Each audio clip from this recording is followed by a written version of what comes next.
అంటే మోహన్ బాబు గారికి ఇది కొత్త కాదండి. నాకు తెలిసి ఇది రెండో ఇన్సిడెంట్ ఆయన మీడియా మీద దాడి చేయటం అనేది. ఇంతకు ముందు అంటే ఆయన కెరియర్ మెడ్రాస్లో ఉన్న రోజుల్లో ఒకసారి హ్మ్. చిత్రభూమి అని ఆ రోజుల్లో ఆంధ్రభూమికి ఒక పత్రిక ఉండేది, సినిమా మ్యాగజైన్. ఆ చిత్రభూమి రిపోర్టర్ మీద ఆయన మెడ్రాస్లో దాడి చేసిన ఒక సంఘటన రిపోర్ట్ అయ్యి రికార్డ్ అయింది. హ్మ్. అంటే ఆ రోజున అంటే మిగిలిన ప్రెస్ కంటే అతను కొంచెం భిన్నంగా రాశాడు ఈయన జీవితానికి సంబంధించిన ఒక ఇన్సిడెంట్ మీద. హ్మ్. అంటే ఈయన మొదటి భార్య విద్యాదేవి, ఆవిడ చనిపోయారు. చనిపోయింది అనారోగ్యంతో అని రాస్తున్నారు ఈ మధ్య చాలామంది. కాదు, ఫైర్ యాక్సిడెంట్లో చనిపోయింది ఆవిడ. ఇంట్లో జరిగినటువంటి ఫైర్ యాక్సిడెంట్లో చనిపోయింది. హ్మ్. ఈ ఫైర్ యాక్సిడెంట్ వెనకాల మోహన్ బాబు ప్రమేయం ఉందా అని అనుమానం వచ్చేలాగా కథనం రాశాడు అతను. హ్మ్. రాస్తే దానికి రియాక్ట్ అయ్యి ఇతను వెళ్ళి గొడవపడి అతన్ని కొట్టడం జరిగింది అక్కడ. తర్వాత మళ్ళీ నిన్నటి ఇన్సిడెంట్లో TV9 రిపోర్టర్ మీద దాడి జరగటం, ఇది రెండో కేసు హ్మ్. ఆయన లైఫ్లో. అయితే ఈ కేసులో అంటే ఆయన తీవ్రంగా ఈ మధ్య కాలంలో తన కుటుంబాన్ని మీడియా టార్గెట్ చేస్తోంది అనేది ఆయన ఫీల్ అవుతున్నాడు. ఆ ఫీల్ అవుతున్నటువంటి క్రమంలోనే మీడియాకి చెప్పడం ద్వారా ఇన్ని కంట్రోల్ చేయొచ్చు హ్మ్. అనే అభిప్రాయం మనోజ్కి కలిగి ఉండొచ్చు.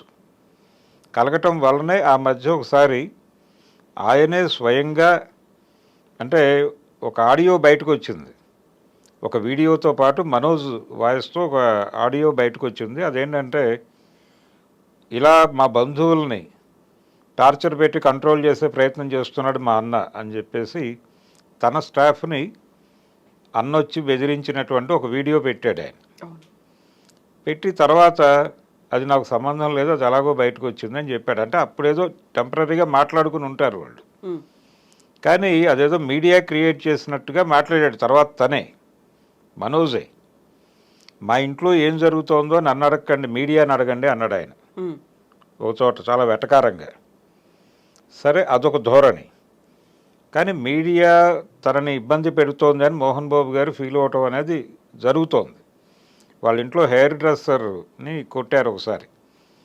అది దాదాపుగా మీడియాలో విపరీతంగా సర్క్యులేట్ అయింది, చాలామంది మాట్లాడారు.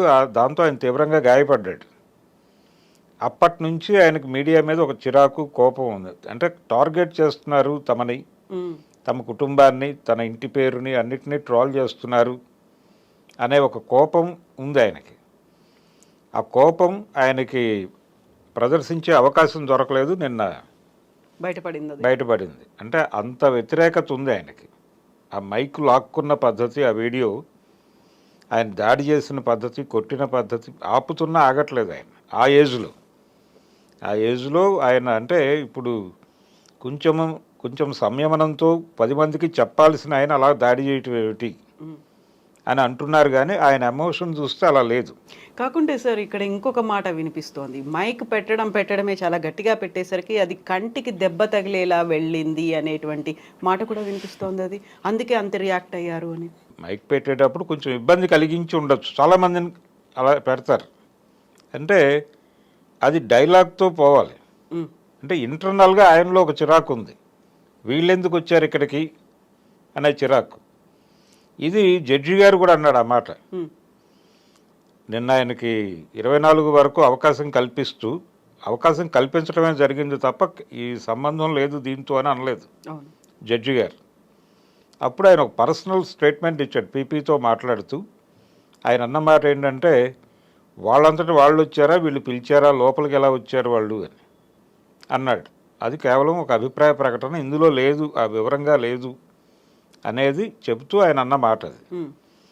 అయితే ఉదయం నుంచి గొడవ మొదలైంది. అంటే ఫస్ట్ మనోజ్ తనని కొట్టాడు మోహన్ బాబు అని అన్నాడు అని ముందు బయటకు వచ్చింది. ఈయన కంప్లైంట్ చేశాడు అని, అది తనే అక్నాలెడ్జ్ చేశాడు. ఆయన 100కి ఫోన్ చేశాను అని చెప్పాడు. అవును. అంటే ఒక విషయం నిర్మోహమాటంగా మాట్లాడుకోవాలి ఇక్కడ. ఎవరైనా సరే ఒక కాంట్రవర్షియల్ ప్రెస్ మీట్ పెడుతూ హ్మ్. ఆ ప్రెస్ మీట్కి రమ్మని రిపోర్టర్లను ఆహ్వానిస్తూ ఇస్తే ఆ లెటర్ పోలీసులకు కూడా చేరుతుంది. వాళ్ళు వచ్చిన ఆశ్చర్యం లేదు అక్కడికి. అలాగే పోలీసులకు తెలిసిన విషయాలు కూడా మీడియాతో షేర్ చేసుకుంటారు వాళ్ళు. అలా షేర్ అయింది అది. ఈయన వాంటెడ్గా చెప్పుండకపోవచ్చు, కానీ ఆయన కంప్లైంట్ చేసిన విషయం బయటకు లీక్ అయింది. లీక్ అయిన దగ్గర నుంచి మీడియా అటెన్షన్ పెట్టింది అక్కడ. వెంటనే మోహన్ బాబు పిఆర్ టీం ఇవన్నీ అవాస్తవాలు అని చెప్పి వాళ్ళు ఒక ప్రకటన ఇచ్చారు. ఆ ప్రకటన ఇచ్చిన తర్వాత మళ్ళీ మోహన్ బాబు ఒక లెటర్ రాశాడు. ఆ లెటర్ బయటకు వచ్చింది. ఇలా అక్కడేదో జరుగుతోంది సంథింగ్ అనేది ఒకటి అందరినీ డ్రైవ్ చేసి అందరూ వెళ్ళి అక్కడ కూర్చున్నారు. అంటే శ్రీశ్రీ గారు ఒక మాట అంటాడు, వ్యక్తిగత జీవితం వారిష్టం, ప్రైవేట్ జీవితం వారిష్టం, కానీ పబ్లిక్న పడితే యావైనా అంటాం అని. అది కాబట్టి ఇక్కడ వీళ్ళు సెలబ్రిటీసు, వాళ్ళ ఇంట్లో ఏదో ఘర్షణ జరుగుతోంది, చాలా కాలంగా జరుగుతోంది. ఇది మనోజ్కి విష్ణుకి పడటం లేదు, వాళ్ళిద్దరూ రెగ్యులర్గా కొట్టుకుంటున్నారు, అది బయటకు రావటం లేదు. ఇతను చాలా సందర్భాల్లో విడిగా ఉన్నాడు. అలాగే అతని వివాహం సందర్భంగా ఒక గొడవ, ఆ పెళ్ళి వాళ్ళకి ఇష్టం లేదని మంచులక్ష్మి గారు చొరవ చేసి అందరినీ ఒక చోటకు తీసుకొచ్చి ఆ వివాహాన్ని జరిపించారని, ఇవన్నీ అందరికీ పబ్లిక్ డొమైన్లో ఉన్న విషయాలే. ఈ విషయాలన్నీ ప్రేరేపించడంతో జనాలు అక్కడికి వెళ్ళారు.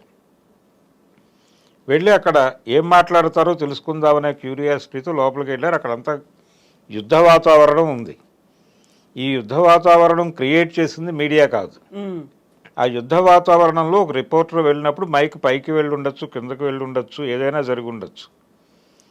అప్పుడు ఆయన ఏం చెప్పాలి, మీరు దూరంగా ఉండండి, మీరు బయటకు వెళ్ళండి, నేను బయటకు వచ్చి మాట్లాడతాను, లేకపోతే విడిగా మాట్లాడతాను, ముందు మీరు బయటకు వెళ్ళిపోండి, అందరూ ఆగండి, ముందు వీళ్ళని బయటకు పంపించి మనం మాట్లాడుకుని తర్వాత వెళ్ళి వాళ్ళకు క్లారిఫికేషన్ ఇద్దామని చెప్పి ఉండొచ్చు ఆయన పెద్ద మనిషిగా. అలా కాకుండా ఆయన మైక్ లాక్కుని కొట్టడం అనేది ఇబ్బందికరమే. అంటే ఆయన పాత చరిత్ర అంతా తవ్వుతున్నారు ఇప్పుడు. నేను ఇందాక చెప్పిన ఆంధ్రభూమి ఇన్సిడెంట్తో సహా బయటికి లాక్కు రావాల్సి వచ్చిన పరిస్థితి కల్పించాడు, ఆయనే కల్పించాడు అది. అందుకని ఎవరి మీదైనా దాడి చేయటం అనేది కరెక్ట్ కాదు. మీకు ఇబ్బంది కలగచ్చు, నాకు ఇబ్బంది కలుగుతోంది, మీ ప్రవర్తన బాగాలేదు అని చెప్పండి, ఒక డైలాగ్ చెప్పి ఆ తర్వాత అప్పుడు కూడా అలా రియాక్ట్ అయితే అప్పుడు మీరు ఏదైనా అప్పుడు కూడా మీరు కంప్లైంట్ ఇవ్వాలి. మీరు పోలీస్ కంప్లైంట్ ఇవ్వండి, అతనికి వ్యతిరేకంగా నన్ను ఇబ్బంది పెడుతున్నాడని, తప్పేం లేదు దానిలో. ఎవరి మీద ఎవరు పర్సనల్గా దాడి చేయటం అనేది కుదరదు, డెమోక్రటిక్ స్పేస్లో అది కుదరదు. అది వాళ్ళు ఆలోచించుకోవాలి. పైగా ఆయన నిరంతరం క్రమశిక్షణ అంటాడు. ఆయన ఊతపదంగా మారిపోయింది అది. రెండవది, ఆయన మీద రకరకాల ఎలిగేషన్స్ ఉన్నాయి మోహన్ బాబు గారి మీద. ఆయన ఒకసారి షూటింగ్లో, పెదరాయుడు షూటింగ్లో జయంతి గారి మీద చేసుకున్నాడు అనేది ఒక వార్త. ఆవిడ ఈ విషయాన్ని నేరుగా రాజ్ కుమార్ గారికి రిపోర్ట్ చేసిందని, ఆయన ఫోన్ చేసి మందలించాడని కూడా ప్రపంచానికి తెలుసు. ఇలాంటి సందర్భాలు అనేకం. ఆయన తిరుపతిలో జరిపినటువంటి ఒక భూ కబ్జాకి సంబంధించి కలెక్టరేట్లో రెవెన్యూ డిపార్ట్మెంట్ నుంచి ఒక నోటీస్ వస్తే ఈయన తన మనుషులతో వెళ్ళి ఆ రెవెన్యూ డిపార్ట్మెంట్ వాళ్ళతో మాట్లాడటానికి వెళ్ళి ఘర్షణ పడి చేసుకోవటం, వాళ్ళు కేసు పెట్టడం కూడా జరిగింది. ఆ రోజున ఆయనతో పాటు వెళ్ళిన వాళ్ళలో శ్రీహరి కూడా ఉన్నాడు, నటుడు. ఆయన మీద కూడా కేసు పెట్టారు. ఆయన వాయిదాలకు తిరగటం నాకు తెలుసు. ఇలాంటి ఇన్సిడెంట్లు ఉన్నాయి ఆయన లైఫ్లో. ఒక రికార్డు ఉంది ఆయనకి. ఆ రికార్డు ఉండటంతో మోహన్ బాబు